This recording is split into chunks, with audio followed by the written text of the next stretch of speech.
3, 2, 1. Hello, Mr. Lane. How are we doing, Mr. Clements? I'm very well. It's very formal. Very formal.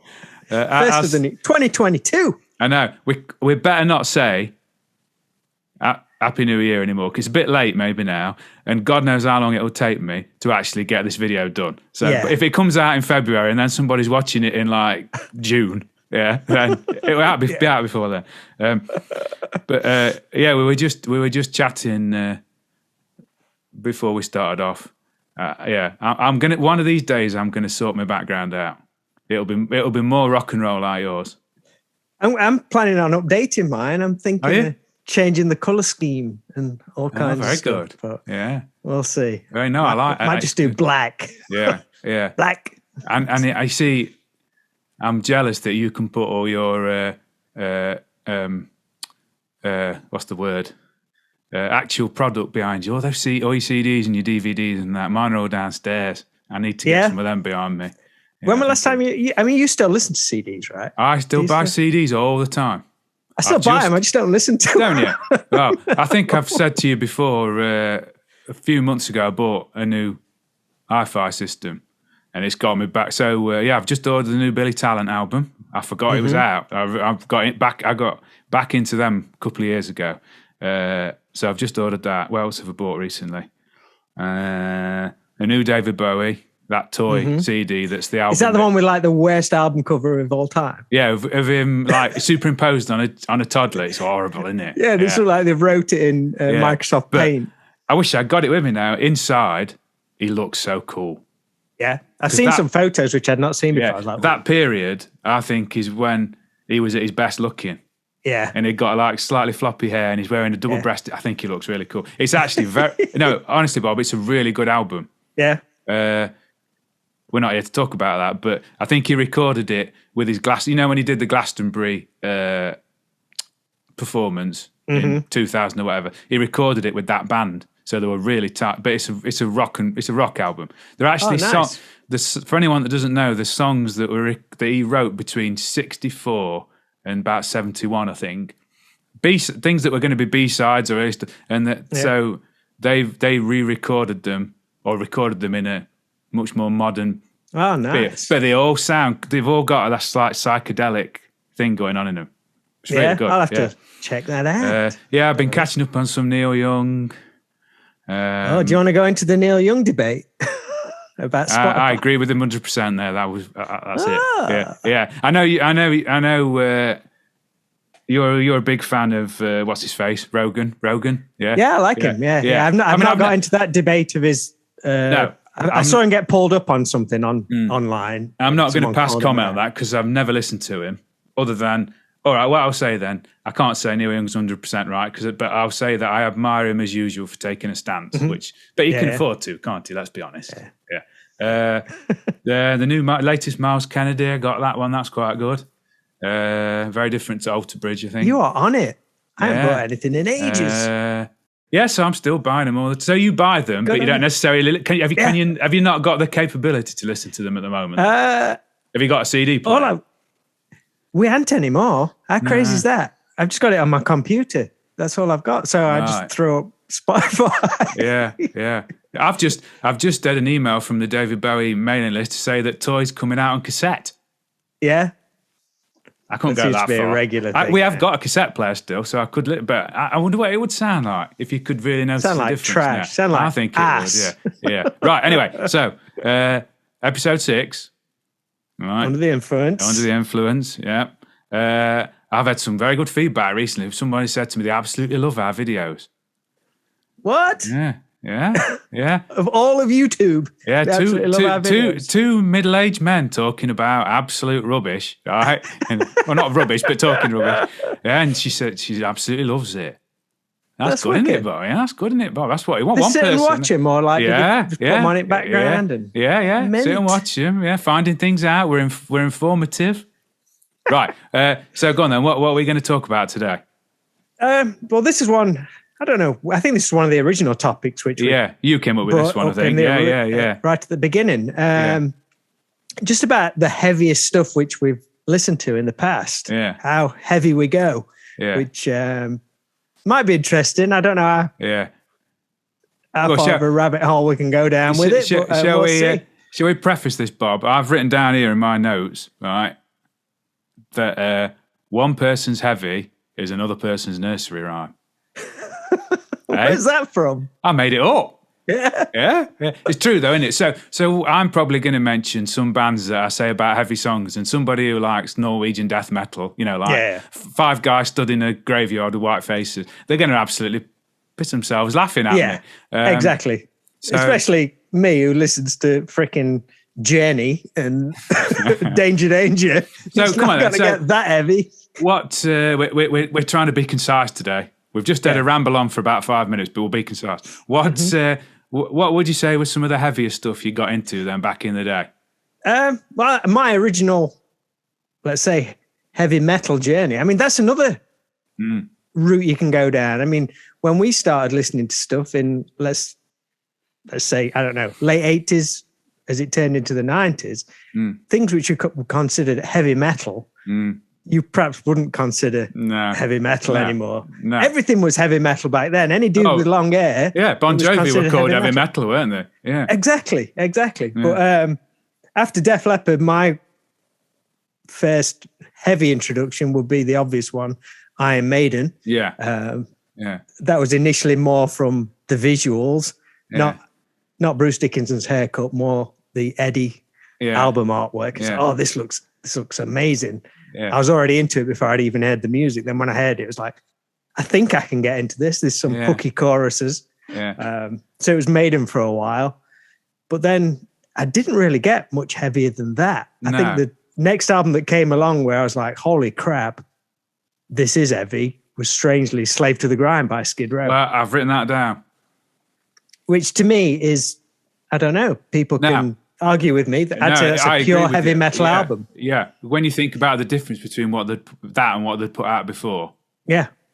I mean, we've talked about that album before, and I got slightly emotional about it just because I'd not included it in my top 5 or whatever we did. But yeah, I'd say that's very heavy. Yeah, I'd say it's a heavy metal album. Yeah. Like when they came out with Monkey Business, which starts off steady and kicks in and it's proper. Yeah.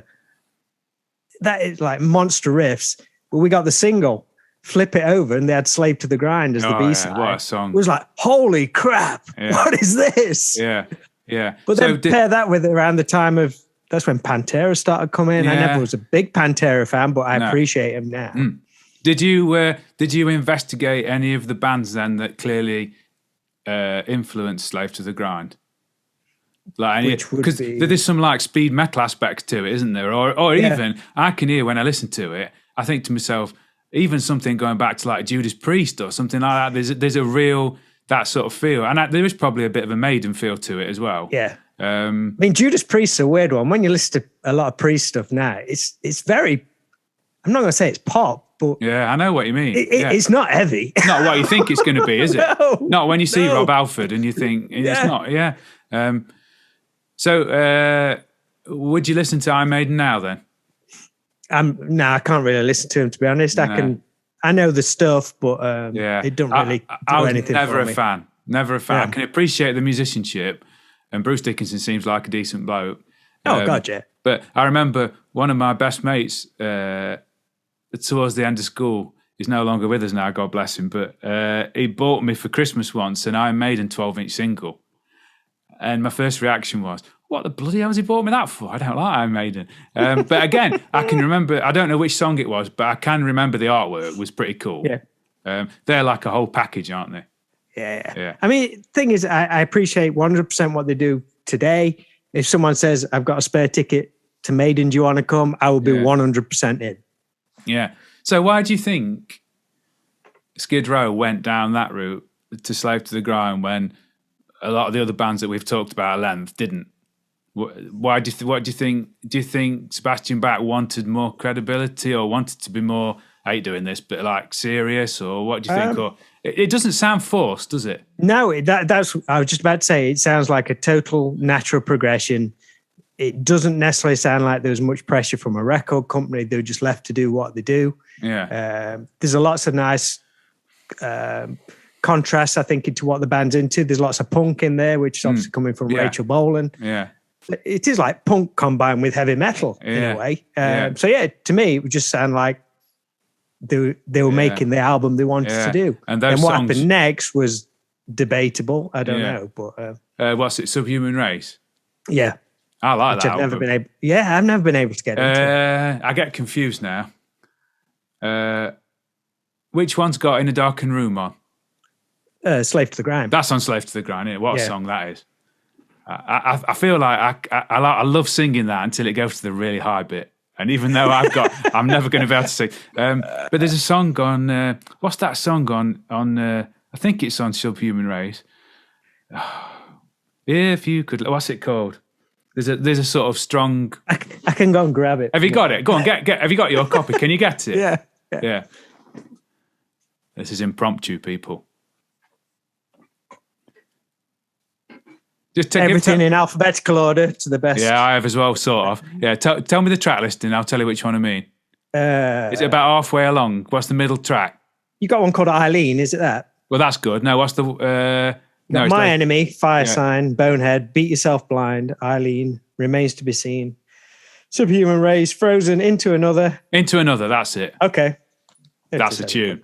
Yeah. that's a good tune. Terrible, isn't it? What the hell does that mean? I mean, it's terrible, yeah.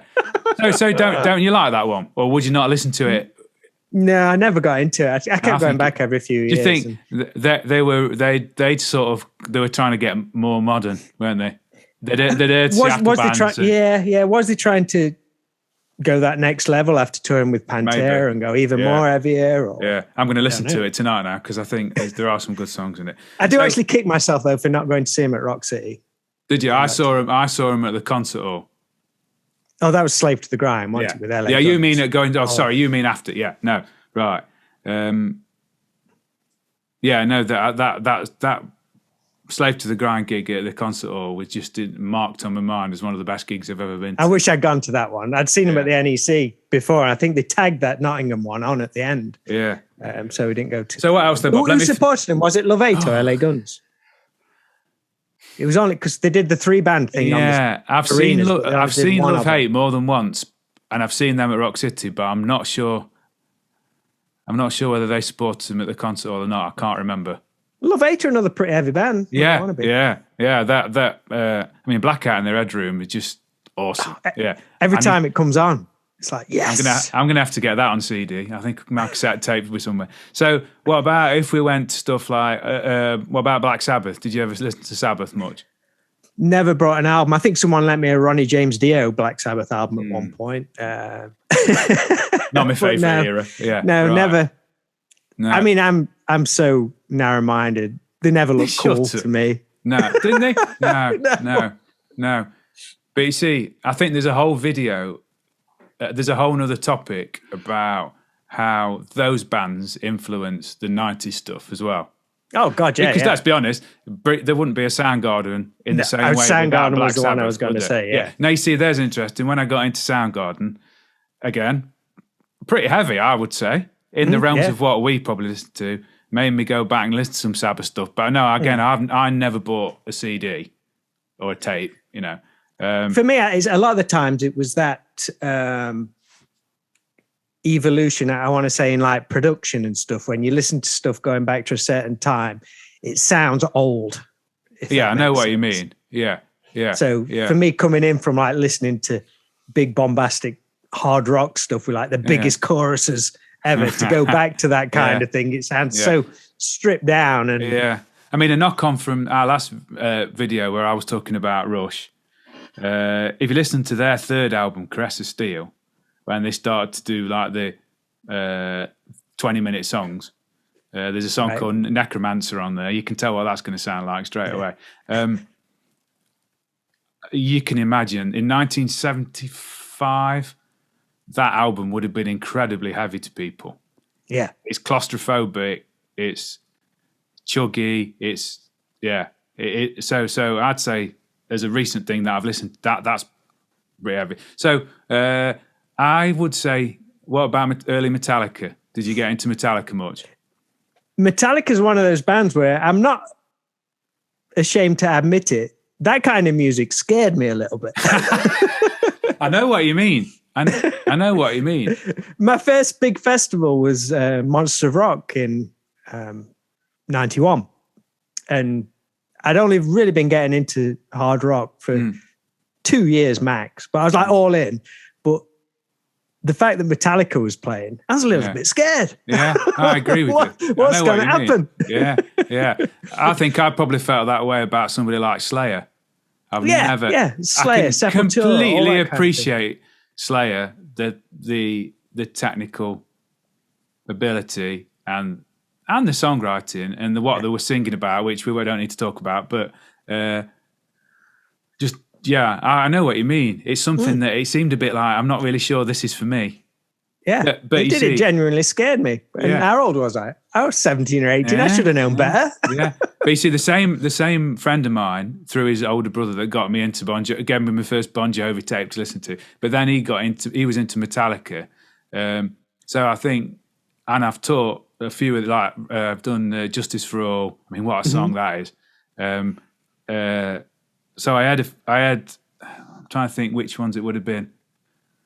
Probably that and Ride the Lightning on copy that someone did for me, and I liked it, but it didn't stick at that point.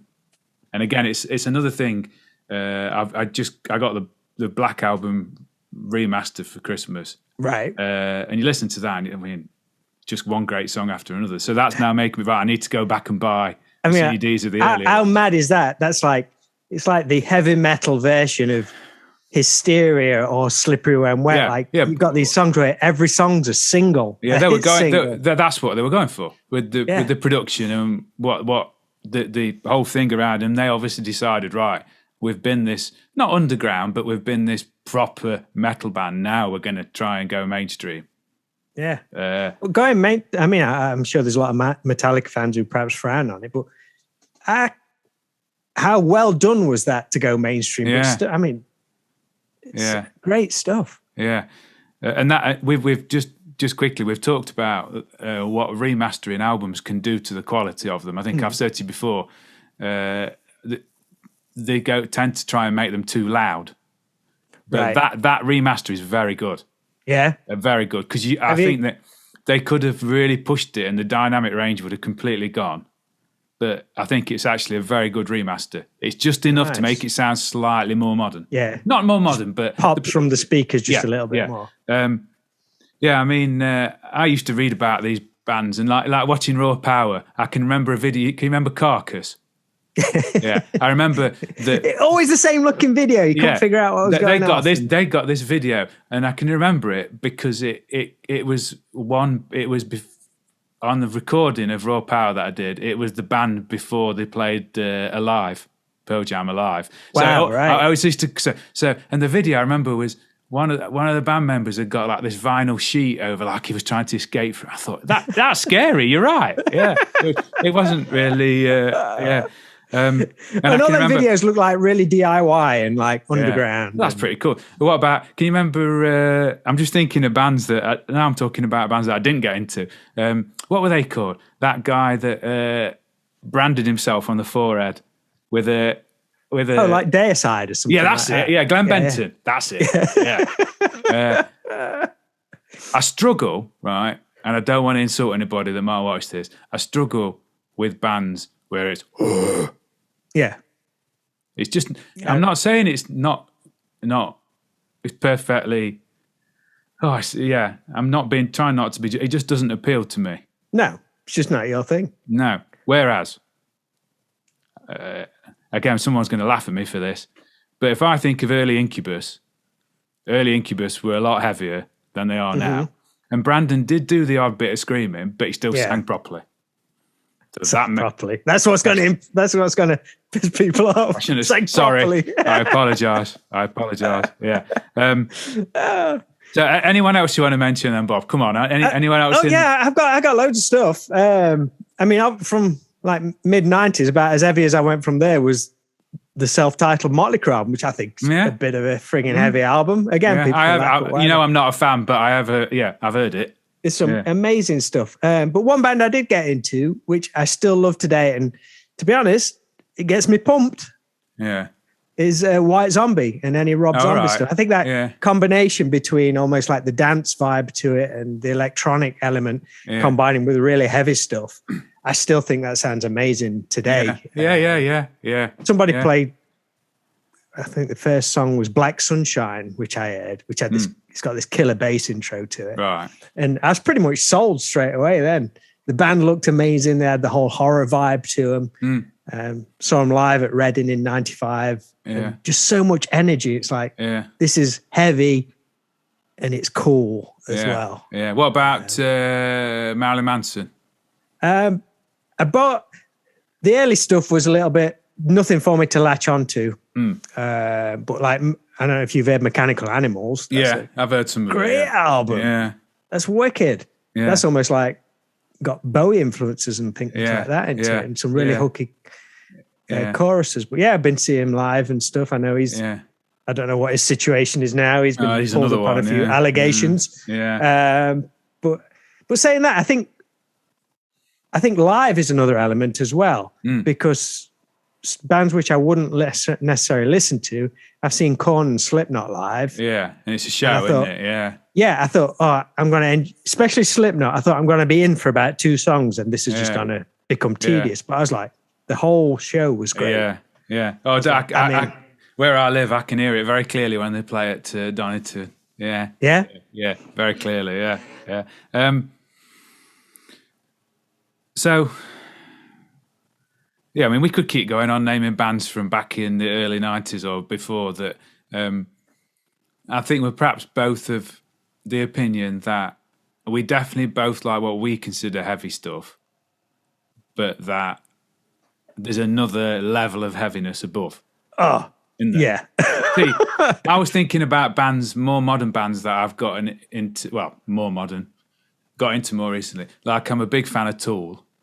So that's a band I've never dived into. I couldn't tell you a single Tool song. Right. I mean, I have no idea what they even sound like. No, a lot of it you can tell comes out of jamming. Yeah. Because it's got monotony is not quite the right word, but there's a lot of repetition in it. But I mean, Adam Jones is such a fantastic guitar player. I mean, they're all, fantastic musicians. But their latest album, Fear Inoculum, I've said this to you before, I think, it's almost like it's been done. There's very few overdubs.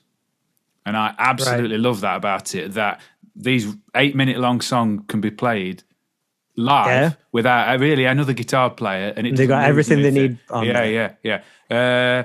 Quite like Mastodon. Have you ever listened to Mastodon? I quite like some of their... they've got a bit of a groove to them, which is I quite like. What's the heaviest thing a student's asked you to learn and teach him? Where you're like, how do I work this? Well, like I say, I've done Ride the Lightning, which was a challenge because I bet you can hear the parts on there. You've never had like something which is like this wall of noise. I've taught it. Sorry, not Ride the Lightning and Justice for All. I've taught guitar and bass of that, and the bass was quite difficult because you can basically not hear the bass on the recording. Is that Cliff Burton or Jason Newsted? Still Cliff Burton then, isn't it? I better check that, and I'm showing my ignorance now. No, it would be Jason Newsted then, wouldn't it? I need to check. I apologise. I'll flash it up. I'm not a Metallica aficionado. But you can't hardly hear I've heard that. Like how crazy is that? You're onto heavy album, but you took all the bass out. If you search on Google, that's searching on Google. Look, if you search the same as my piano player. If you search on Google, it's a well-known thing on forums and that the bass was taken out. Well, not taken out, but very low in the mix. So that was a bit of a challenge. How crazy is that? Yeah, I know. I guess the heavy stuff is probably Slipknot. I've done a couple of Slipknot songs just because of the. I mean, they never play even in drop D. That's way too high tune for them, you know. Although I tell you what, the lowest I did Queens. I mean, Queens of the Stone Age. There's a more modern band that I think I would consider quite heavy in tone, if nothing else. Yeah. But that's throwing it back to it's like kind of stonery kind of stuff. Going more on like a modern Black Sabbath-y kind of. That was in drop C standard, so standard intervals, but everything down. Yeah, that's a cool tuning though, Bob. You just play a C chord. and it just a normal C shape. I mean, it's like the deepest sounding thing. It sounds so good. Now, so the next step on. Well, let's take this. I said at the start, my quote. I made it up. Honestly, I've not nicked that from anybody. One person's heavy is another person's nursery rhyme. I've said it again, look, because I'm proud of it. It's got to be on the screen with you know, we've talked about the Foo Fighters. I'm a massive Foo Fighters fan, right? They're the sort of they're like the mainstream rock band, aren't they? That it's all right to like if you like pop music, but it's still all right to like if you like a rock aficionado. People are now once again who like the proper heavy stuff are laughing at me now, but I can imagine that a mainstream listener who might still listen to some pop stuff, if they heard a track like White Limo, which is one where Dave's singing through a distortion pedal, I think, in effect, they'd think it was a racket, or they'd think that's incredibly heavy. Yeah, but, I'd go with them being a heavy band. And I think it's heavy. Yeah. They're not. You know, it. So there's degrees of it, isn't it? And everyone's interpretation of that is obviously their own. So I'm going to make a contention. I'm going to put forward a. Oh, come on, Simon, think what the word is. It's Friday. I can't think. I'm going to put forward a suggestion. Okay. Right. That, and I'm going to paraphrase Jimmy Page. That a song doesn't need to have a roaring, distorted guitar to be heavy. All right. 100%. Now, he was talking there about Babe, I'm Going to Leave You, which is the one that's got the almost classical in da-da-da-da. It's got the bass line over the A minor, is it, chord that moves down. And when the drums come in, da-da-da-da-da, there is a bit of electric guitar there, but I'd play it, right? But I don't want to get a copyright strike. I can play it, sort of. I agree with him 100%. Yeah. I'll have to listen to that, but I know where it's coming from. The tone of that song is quite claustrophobic, right? So to that end, this is, again, people are going to, if the people who watch this, who I keep saying proper heavy stuff, but extreme heavy stuff, are perhaps going to laugh at me now, but I'm going to make another, I can't want to say contention, I don't know if that's the right word. I'm going to say to you that one of the heaviest albums that I could listen to at the moment in my collection is this one. This is Elliott Smith, Either Or. Okay. Right? Have you ever listened to Elliott Smith much? No. You've got to investigate this album. Yeah. You know, this is 98. Okay. Right? You know, it's obviously a story that he had the Miss Misery, the song on the Good Will Hunting soundtrack. Do you know that? Have you ever seen? No. You're educating me now. Right. It is a indie folk. Well, he was in a rock band called Heat Miser. I've never really listened to their stuff, but then he went solo, and his first couple of albums are really lo-fi acoustic. Right. Right. And then this one was sort of a perfect amalgamation between the lo-fi acoustic stuff and then what he went on to do when he had the song on the Good Will Hunting soundtrack. The famous story about him is that he was asked to play the song from Good Will Hunting the year it was nominated for an Oscar, because his song was nominated under the music from a film section. And I mean, I think he was quite a shy individual, and he suffered from depression and whatnot, and he didn't want to do it. So I found out, just researching this, that the producers of the Oscars said, well, if you won't play it, we'll get somebody to play it. Right. They wanted the song played, and if he wasn't going to do it... Get another band to do it? They'd get somebody else to play it. How mad is that? Well, it's a bit like, I don't know if it's a similar kind of thing, but when Van Halen were inducted into Rock and Roll Hall of Fame, they didn't turn up. So they got like Velvet Revolver to play a song. I know, madness. So this album is pretty much purely acoustic, and at times there's not even any bass on it. It's just acoustic guitar, singing, drum kit. Okay. Right? I think it's incredibly heavy for the reason that I've just said what Jimmy Page said.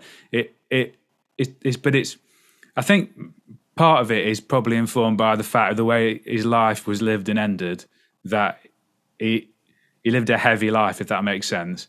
It's very dark, very claustrophobic. He was famous for his double tracking of his vocals. Yeah. So it's got a very certain sound about it. But this to me epitomizes, I found a word at last, epitomizes the fact that heavy music doesn't have to have raging electric guitars. Mm-hmm. Is it? So it's how you define heavy, isn't it? Has it got to be loud and aggressive, or is it tonally, its theme? Yeah. I think it's a bit of everything, but it doesn't have to rely on sounding like Slade. Yeah. I mean, there's plenty of acoustic singer-songwriters that you can think of that make dark, claustrophobic, miserable material, right? But I would say that if somebody wanted to investigate a side of heavy music that doesn't rely on the bombast of Slipknot, you can't do better than that album. I'm diving in. It's that good. I mean, he did. I've got them all here. Look, his last actual studio album, From a Basement on a Hill, he didn't finish it before he died. Right. And it was finished by the family and his producer afterwards. Well, you'd never know. It's so coherent. And apparently, a lot of the songs weren't even finished. He'd not even finished writing them. He'd recorded bits and bob, but yeah, I mean, you won't know the story then. The story of him, which perhaps adds to the heaviness when you listen to the words of some of the songs, particularly the last couple of albums, is he stabbed himself to death. Holy shit! Yeah. No, now there's all news to me. There's some debate about that. Right? I'm not going to comment on that debate. Apparently, if you read what the coroner said, there were no hesitation wounds, which I didn't even know that until recently. Yeah. I just read the story that he'd stabbed himself. But what's a hesitation? Well, I suppose you're gonna do it, and then you think I can't do it. Yeah. Wow. So I think maybe my perception of the heaviness of it, because it's because I know about him, because I've been a fan since whenever that album came out in 1998. I think I said. I guess it affects you in a different way. It's not like, this is so loud coming from the speakers, it's melting my brain. It's hitting you in a heaviness way. Because I'm a modern man in touch with my feelings, Bob. I mean, I found myself listening to it. Obviously, yeah. I found myself listening to that the other night, thinking about it, and I got quite upset because I was just reading some things, rereading up about what I know about him, and it's very moving. Yeah. Now, would listening to Slipknot move me in that way? No. It's a different type of aggression, isn't it? And aggression is not even the right word. It's a different type of claustrophobic darkness. Excuse me. I've stunned you. Edit that bit out. Got me then. Yeah. But it's what people get from heavy music as well, isn't it? Yeah. Especially stuff like Slipknot and things that appeals to a lot of younger people as well. Yeah. And again, just to go back to what we've done a million times, the change in music in the 90s, that was a reflection of people's emotions and things like that. They needed that outlet. Yeah. Like the Seattle stuff, it wasn't, not all of it was necessarily heavy, but it was more, a lot of people say, a lot more honest and allowed people's emotions to reflect a lot more than the stuff from 3 or 4 years before. Yeah. I mean, is there anyone sort of from the acoustic side that you could think you'd consider, I'm putting you on the spot now, but that you think you'd consider heavy or... First one that comes to my mind is a guy who I sent you some stuff by, that Chris Whitley. A while ago. Yeah. That's very dark and emotionally driven. Yeah. So that could be viewed in that kind of way from a different angle.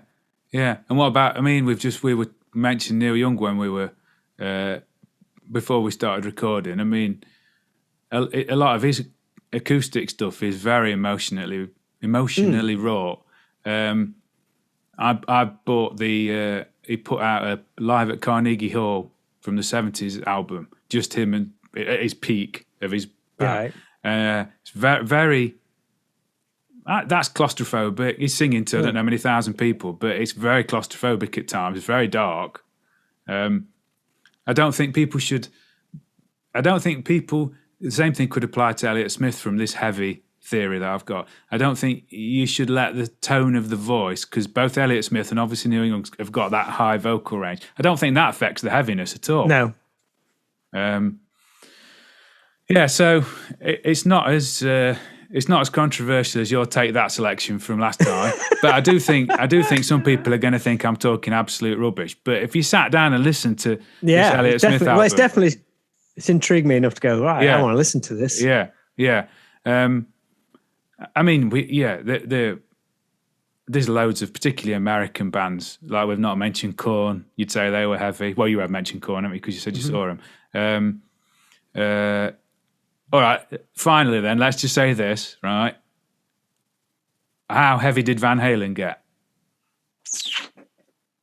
Again, their early stuff, well, certainly first album could be considered heavy metal. Obviously went on tour with Black Sabbath and all that kind of thing. But I mean, I would say, not the obvious, but I would say my go-to with heaviness would be the Fair Warning album. That's not necessarily the heaviest album, but the darkest album. But then you got the stuff on Balance where it's like Don't Tell Me What Love Can Do, which has got that really... but you say that. What about, Judgment Day? I've just had the riff to that come in my head. Eddie had been listening to somebody there, hadn't he? Yeah. No, it was when his guitar sound had completely changed. Good call on that one. But that's a heavy riff. Yeah.